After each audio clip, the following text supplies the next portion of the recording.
eu te pedisse para escolher uma palavra que melhor representasse essas figuras que você está vendo na sua tela, qual seria ela? Na minha opinião, a palavra equilíbrio é a que melhor representa todas elas. Todos os corpos que você pode ver nessas imagens estão em equilíbrio. A partir de agora, nós vamos começar a estudar estática, uma nova frente de estudos aqui no canal Ciência TV da disciplina de Física. Correto?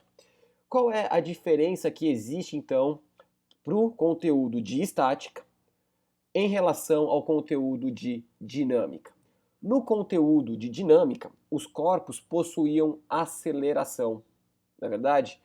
E agora os corpos estão parados. E essa é a diferença fundamental entre elas.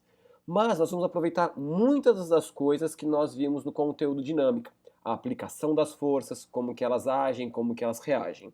Certo?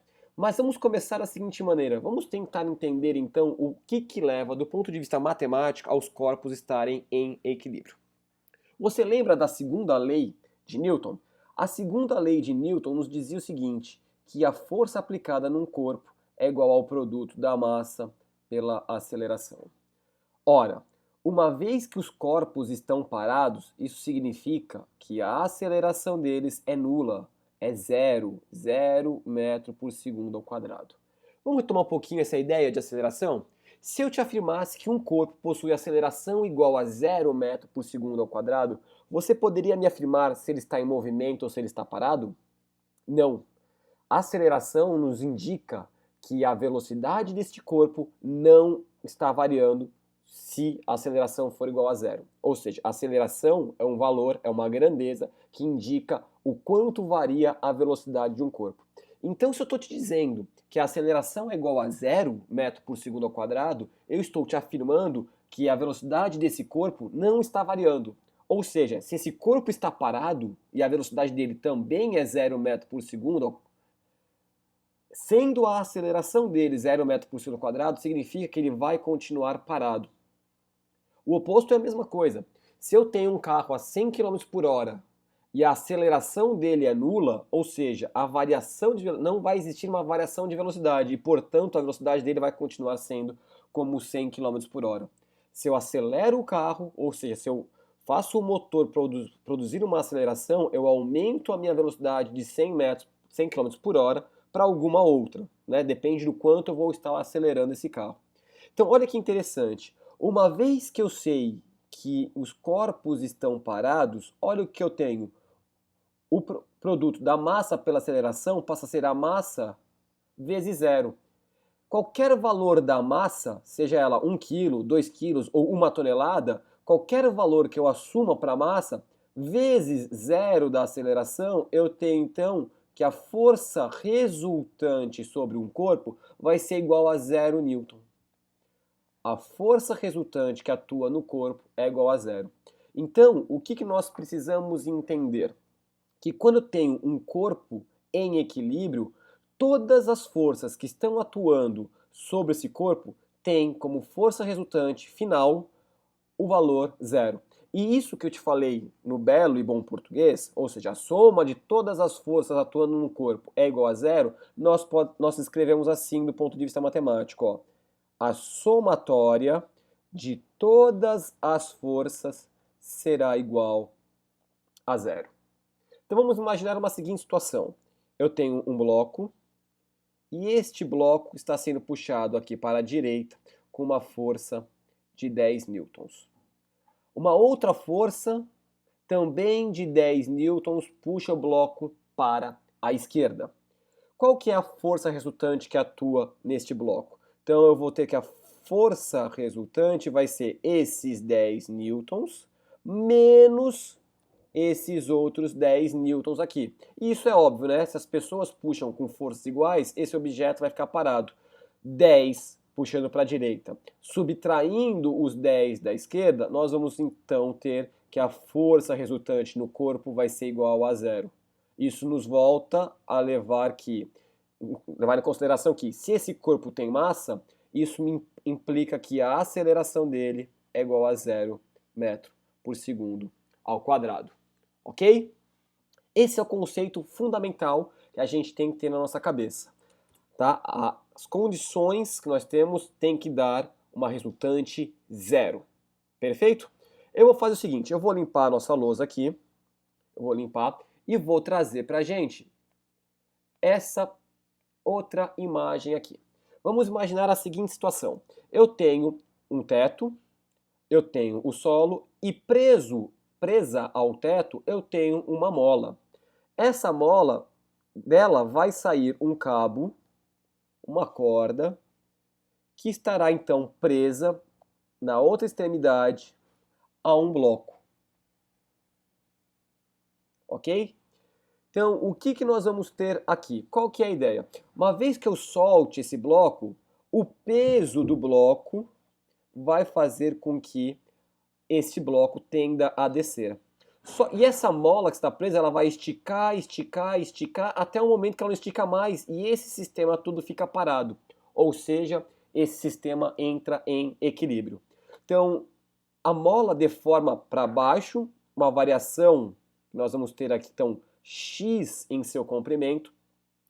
E essa deformação da mola produz uma força para cima. A mola resiste a essa deformação. E essa força na mola nós chamamos então de força elástica. Você lembra como que se calcula a força elástica? Matematicamente nós podemos calcular a força elástica multiplicando a constante elástica, a característica própria desta mola, pela sua deformação. Lembrando que a unidade aqui é newtons por metro, e aqui nós vamos ter então a unidade como sendo em metro. Então vamos trazer alguns números para tentar ilustrar de maneira um pouco mais clara isso daqui. Vamos imaginar que a massa desse bloco seja de 10 quilos e que a constante elástica K desta mola, eu vou mudar a cor da caneta aqui, vou trazer para a gente, para cá, a constante elástica K seja aí de 500 newtons por metro. Nessa situação, o que eu quero descobrir? Eu quero descobrir que, a partir do momento que eu solto essa massa, o quanto essa mola vai esticar. Será que a gente consegue calcular isso de maneira tranquila? Juro para você que não é difícil. Primeira coisa que a gente tem que fazer é escrever assim, o que eu aconselho é escrever assim, ó, condições de equilíbrio, CE, abreviação então de condições de equilíbrio, ou seja, quais forças que estão atuando que mantêm esse equilíbrio aí pra gente. Então, esse equilíbrio acontece da seguinte maneira, assim como eu trouxe no exercício anterior, que eu tinha um bloquinho e uma força de 10 newtons puxava para a direita e uma força de 10 newtons puxava para a esquerda, ele ficava parado, não é verdade? Então, se isto daqui está parado, esse sistema, depois que a mola esticou, ele entra em equilíbrio, eu posso afirmar que a força que puxa o bloco para baixo, que é o peso, tem que ser igual à força que puxa para cima, ou seja, tem que ser igual à força elástica. Então eu posso escrever assim, que a força elástica que puxa, que atua na mola na direção e sentido, né? Direção vertical com sentido para cima, tem que ser igual ao peso do bloco. Só que eu posso determinar que força elástica que está aqui em cima é K vezes X. Então eu tenho que a constante elástica vezes a deformação desta mola é igual. Quem é peso mesmo?